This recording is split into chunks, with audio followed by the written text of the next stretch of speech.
Visibility surface is one of only two commands which takes into account the effect that distance will have on the visual impact of a proposed development. And the best way to demonstrate this to you is to show you the command in use. And I'll be using the same data set that I used in ZVI ZTV visibility point feature. So if you haven't already gone through that command, I suggest you do so before continuing with this tutorial. And I'm going to zoom in on a small area of this existing model. We draw a section from across the road up to this hill. You'll see that it's quite a steep hill. My proposed development will be placed on this hill and it will have a specified height.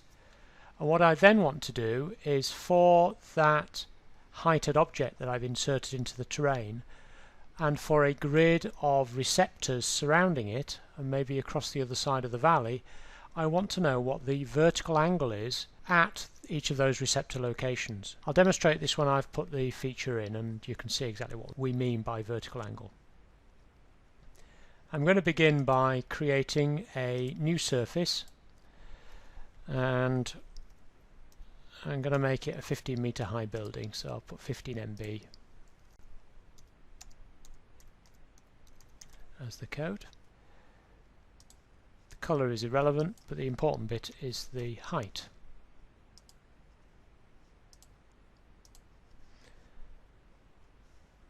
I'm going to digitize a feature, but in actual fact, if you were given this as a line drawing from a CAD system, then you just import that. So let's just digitize the outline of this development.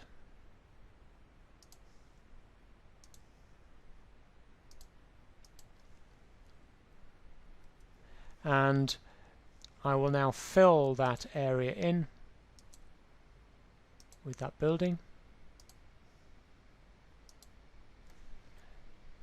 If I now draw a section through that from the river up to the top of the valley, you will see that if we were to have a very low feature here, the impact would be much smaller than it would be for a larger object.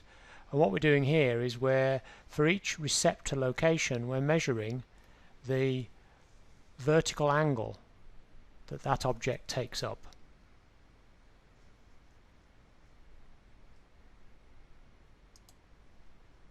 I'm going to zoom out,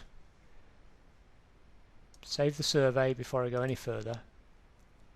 Output, ZVI ZTV visibility surface. I create a new name.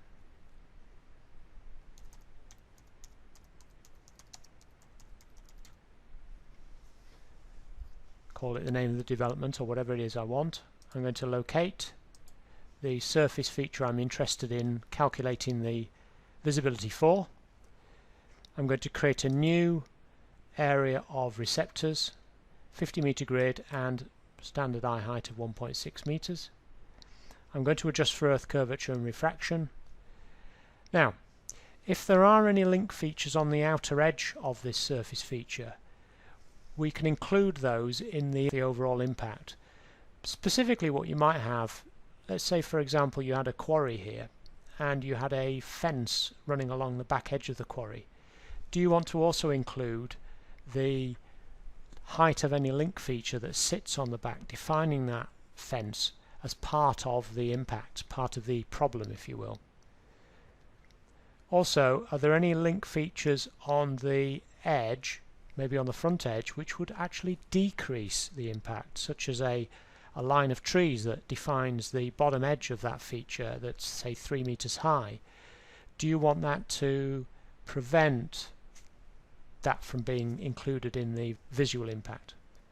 I now define my grid of receptors, and the next stage is I can define up to 50 individual target points, and these target points usually would be maybe the outer extremities of the development, Or if it was a quarry, then you could put the position of any plant in place. Don't get too hung up on the position of these targets. What these will do is for each receptor location, they will simply define the line through which the analysis takes place.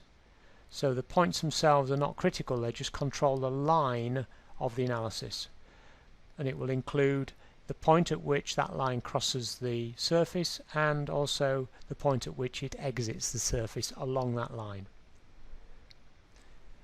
If I now escape, it will continue with that visualization, which it's now done.